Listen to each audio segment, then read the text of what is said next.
Hello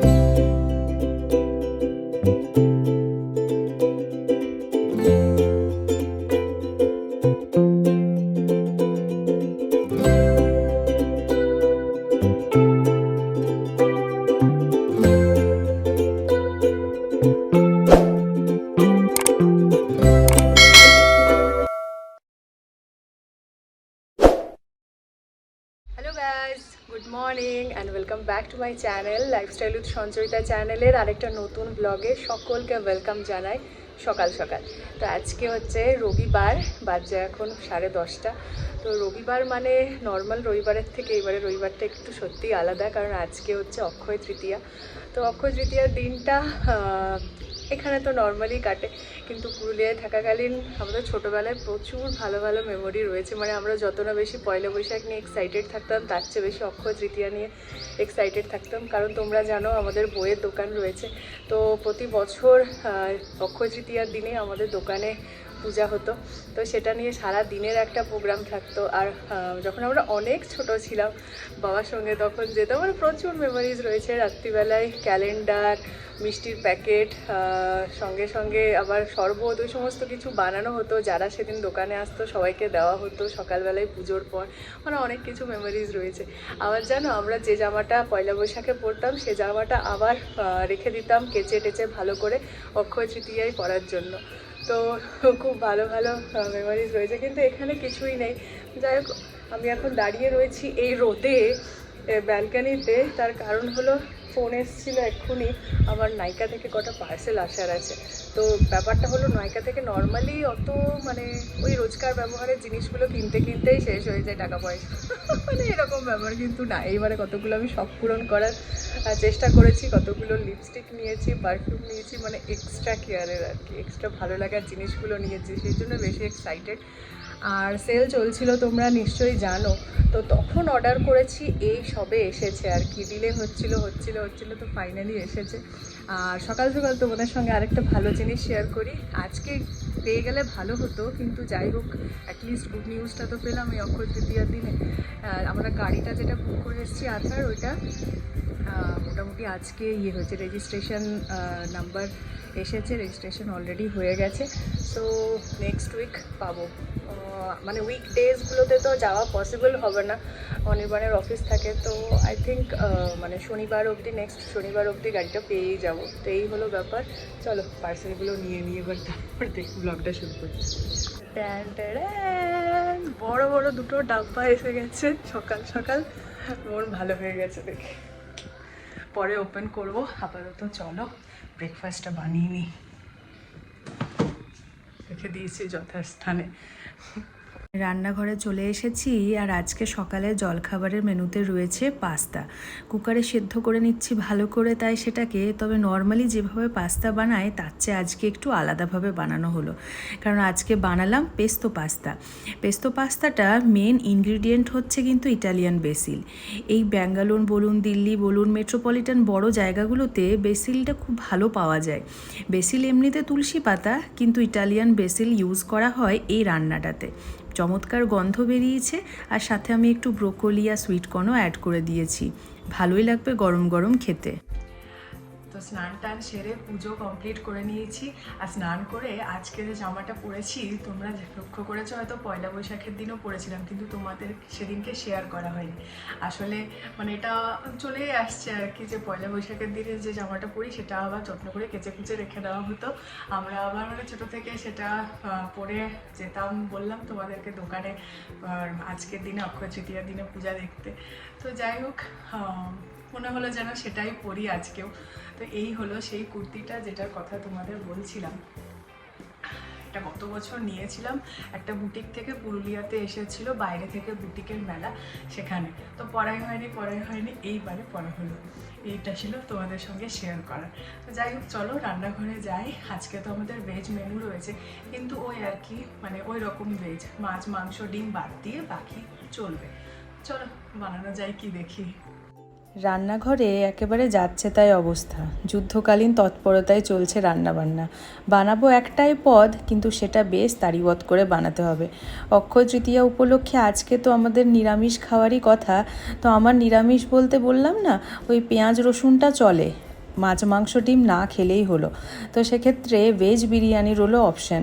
তোমার বেবিকে ও মার গো, এমনি করলে কি হবে? খেলছি। তুমি খেলছো না বেবি খেলছে? বেবি।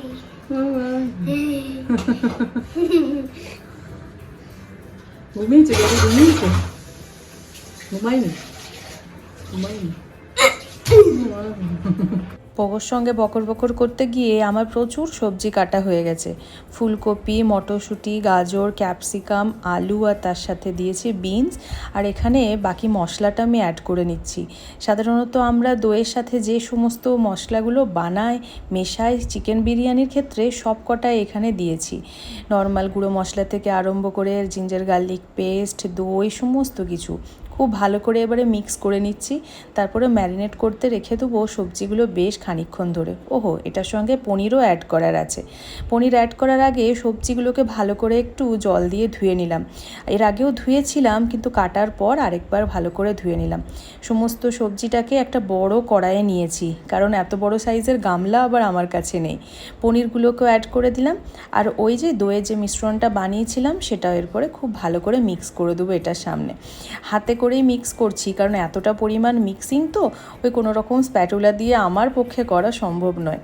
তো খুব ভালো করে এবারে মিক্স করে নেব। দেখতে এতটা কালারফুল হয়েছে, আশা করি খেতেও ভালো হবে। প্রথমবার বানাচ্ছি তো, তাই অনেকটা এক্সাইটেড। আর বেশ কিছুটা পরিমাণে ধনেপাতা লাগবে। এই ধনেপাতার গুচ্ছগুলোকে এইভাবে টিস্যু পেপারে জল দিয়ে মুড়ে রেখেছিলাম প্রায় 5-7 দিন হলো। এখনও এই গরমে কতটা সতেজ আছে দেখুন। আমি ভাবলাম দুমড়ে মুচড়ে একাকার হয়ে যাবে, কিন্তু বেশ ভালো রয়েছে। কিছুটা পরিমাণ ধনেপাতা সেটা থেকে নিয়ে চপ করে মিশিয়ে দিলাম। এটাও এবারে খুব ভালো করে মিক্স করে দেবো। ওপর থেকে একটু কাগজি লেবুর রসও দিয়েছি, মানে যেমনটা আমরা চিকেন বিরিয়ানিতে করে থাকি ঠিক সেই রকম। কড়াইয়ে সামান্য তেল দিয়ে একটু ঘি দিয়েছিলাম, তারপরে বেরেস্তাগুলো ভেজে তুলে রেখে দিয়েছি। সেই তেল বা ঘিতেই এবারে সবজিগুলো দিয়ে দিলাম। মোটামুটি ঘন্টাখানেক মতো আমি ম্যারিনেট করতে রেখে দিয়েছিলাম সবজিগুলোকে। খুব ভালো গন্ধ বেরিয়েছে, দেখতে একেবারে নবরত্ন কোরমার মতো লাগছে। এটা রুটির সঙ্গে জমে যেত, কিন্তু দুপুরবেলা আজকে রুটি খাওয়ার কারোর ইচ্ছা নেই, তাই বানাচ্ছি বেশ ভালো করে, বললাম না ভেজ বিরিয়ানি। তো এটা মোটামুটি এখন আমি একটুও জলও দিইনি আর কোনো রকম মশলাও দিইনি। মশলা তো আগে থেকে সমস্ত কিছু দিয়ে দিয়েছি, আর জল এখন সবজিটা থেকেই বেরোবে। জল যতক্ষণ না শুকিয়ে আসছে, তেল ছেড়ে পুরোপুরি আমাদের মশলাটা রেডি হচ্ছে, ততক্ষণ পর্যন্ত সবজিগুলোকে কষিয়ে যেতে হবে। ব্যাস, তাহলেই মোটামুটি হয়ে যাবে। এই দেখুন, কথা বলতে বলতে সুন্দর সবজিটা কষে গেছে। এরপরে না আমি সামান্য পরিমাণে জল অ্যাড করবো এটার সাথে, না হলে নিচটা লেগে যাবে।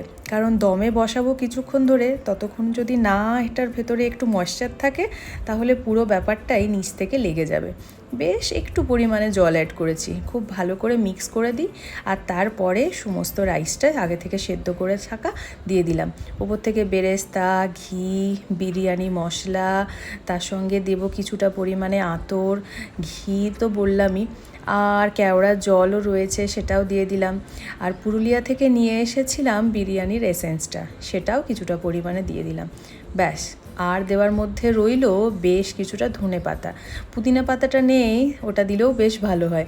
আমরা ওই হায়দ্রাবাদি বিরিয়ানি খেতে বেশি পছন্দ করি, তো সে কারণে এতটা পরিমাণে ধনেপাতা, পুদিনা পাতা দিই।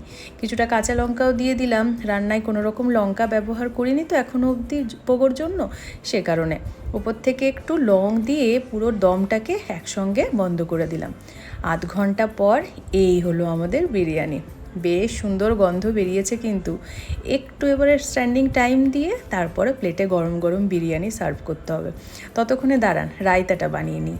এই যে আজকে দুপুরের কিন্তু লাঞ্চের মেনু আমাদের জমে ক্ষীর, ঠান্ডা ঠান্ডা রায়তা, আর তার সঙ্গে গরম গরম ভেজ বিরিয়ানি। চলুন টিভিটা চালাই আর এরপরে জমিয়ে দুপুরের খাবারটা খাওয়া যাক।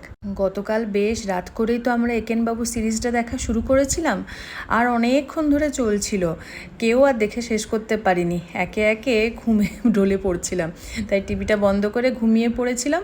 আজ দুপুরবেলায় লাঞ্চের থালা নিয়ে চলে এসেছি টিভির সামনে। মোটামুটি আজকে একেনবাবু সিরিজটা শেষ হলো। কেমন হলো সেটা না হয় পরেই বলবো একটা এপিসোডে, আপাতত পার্সেলগুলো খুলি।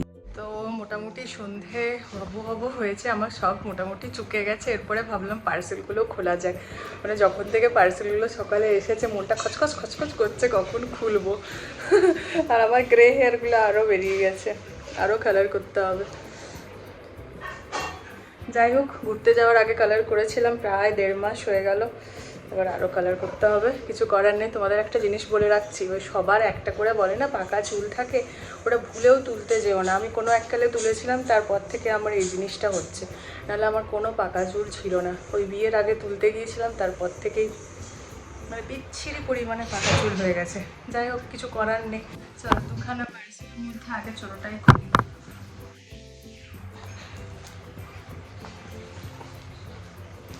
হলো জিনিসপত্রগুলো অনেক দিন থেকে একটা একটা করে উইশ লিস্টে করে রেখেছিলাম, আর সেলটা আসতেই সঙ্গে সঙ্গে অর্ডার করে দিয়েছি।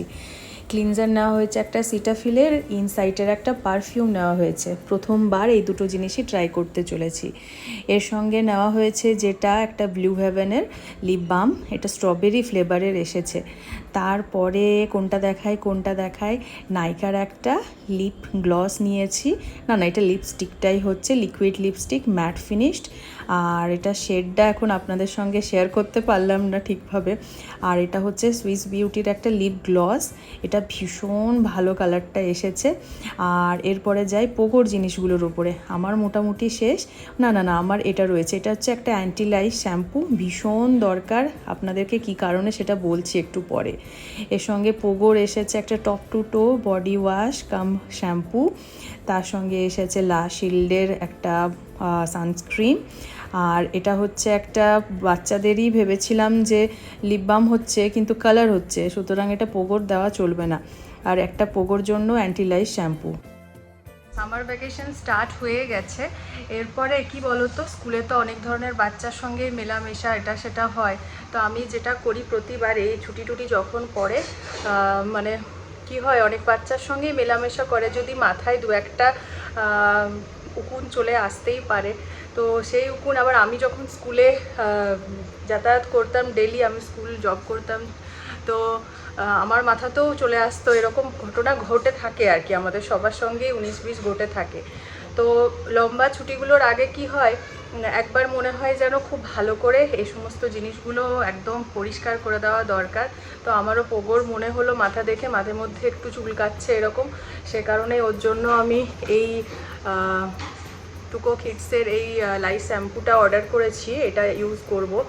আর ওকে তো শুধু করলে চলবে না, ওর সঙ্গে যেহেতু আমি থাকি সব সময়, তাহলে আমার মাথাতেও চলে আসার প্রচুর চান্স রয়েছে। সেজন্য আমার এই বিএলের লাইট শ্যাম্পুটা অর্ডার করেছি। এটা দেখে শুনলাম খুব ভালো, আর এটার সঙ্গে একটা ভেতরে চিরুনিও রয়েছে, সেটা দিয়ে পরিষ্কার করা যাবে মাথাটা।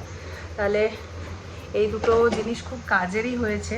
আর তার সঙ্গে তো টুকিটাকি হয়েছে, কিন্তু আমার ভীষণ ইচ্ছা ছিল অনেক দিন থেকে, আমার সিরিয়াসলি লিপস্টিক নেওয়ার ভীষণ ইচ্ছা ছিল। আর কি বলো তো, অনেক সময় কিনি, কিছুদিন আগে একটা নিলাম, কিন্তু পছন্দ মতো শেডটাই হলো না, দিয়ে আবার রেখে দিয়েছি। আর এটা কি হলো বলো তো, শেডগুলো বেশ সুন্দর, মানে আমার পছন্দের মতো হয়েছে, দেখে পরে মনে হচ্ছে। রবিবারের সন্ধেবেলা সবারই মনটা একটু খাই খাই করছিল। আজকে তো আবার বাইরের কিছু খাওয়া যাবে না, তাই বাড়িতেই ভাবলাম বানানো যাক ফুচকা। ফুচকা খেতেও অনেক দিন থেকে ইচ্ছা করছিল। এবার ব্যাঙ্গালোরে যে ফুচকা পাওয়া যায় না, এই কথাটা বললে ভুল হবে, কিন্তু সেটা আর কি টেস্ট সেরকম হয় না। অনেক দিন থেকে ইউটিউবে বিভিন্ন রিলে দেখছিলাম এইভাবে আপ্পে প্যানের মধ্যে ফুচকা ভাজা হচ্ছে, সেটারই চেষ্টা করছিলাম, হচ্ছে, তবে একটা একটা করে করতে বেশ অনেক সময় লাগছে। জগৎটা চেঞ্জ করে আমার সেই লুচি ভাজার কড়াইতেই তেল দিয়ে ভাজতে আরম্ভ করলাম। কি বড় বড় সাইজের ফুলছে ফুচকাগুলো, একটা ফুচকা তো একেবারে একসাথে মুখে ঢুকাতেই পারবো না আমরা, পোগো যে কী করবে কে জানে। দেখুন কথা বলতে বলতে এক ঝুড়ি ফুচকা ভাজা আমাদের কমপ্লিট। এরপরে সুন্দর করে আলুটা মেখে নেব। হ্যাঁ, যেটা বলছিলাম, ব্যাঙ্গালোরে যে ফুচকা পাওয়া যায় না সেটা বললে ভুল হবে। পাওয়া যায়, কিন্তু সেরকম টেস্ট সেটার হয় না। আবার কখনো কখনো বিহারি অনেক কাকুদের কাছ থেকে হয়তো পাওয়া যায়, কিন্তু সেক্ষেত্রে ঝাল থাকে এতটাই, পোগোর জন্য খাওয়া সেটা মুশকিল হয়ে যায়। তাই বাড়িতে নিজের ইচ্ছা মতো পরিমাণ মতো ঝাল টাল দিয়ে বানানো যাচ্ছে যখন, তখন বানিয়ে দেখতে দোষটা কোথায়। আর বেশ ভালো রকম পেট ভরে খেতেও পারবো ফুচকা। কারণ বাইরে আমাদের এখানে জানেন তো 30 টাকা প্লেট ফুচকা আর 5 পিস দেবে, যাতে মন পেট কিছুই ভরবে না। তাই আজ রবিবারের বিকেলবেলা ভেবেই রেখেছিলাম বেশ ভালো করে ফুচকার আলু মেখে জল তৈরি করে জল ফুচকা খাবো।